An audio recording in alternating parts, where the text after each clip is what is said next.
Komisi Pemilihan Umum Kota Prabu Muli menetapkan 398 orang sebagai calon anggota DPRD dalam daftar calon tetap atau DCT Pemilu 2024. Komisi Pemilihan Umum Kota Prabu Muli menggelar rapat pleno penetapan calon legislatif DPRD Kota Prabu Muli. Selanjutnya, setelah ini kita DCT yang ditetapkan ini berkurang dari jumlah daftar calon sementara atau DCS karena ada beberapa bacalek yang mengundurkan diri dan tidak memenuhi syarat.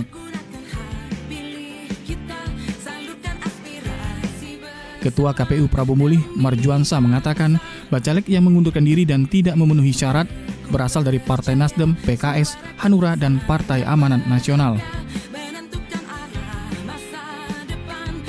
Alhamdulillah sudah selesai kita laksanakan dan berjalan lancar, tidak ada masalah.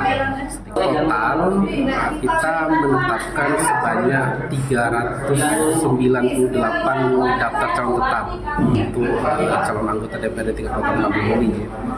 Dari sebelumnya ketika kita tetapkan DCS beberapa waktu yang lalu itu sekitar 402 DCS. Berikut daftar calon tetap calon DPRD Kota Prabu Muli peserta pemilu 2024 mendatang.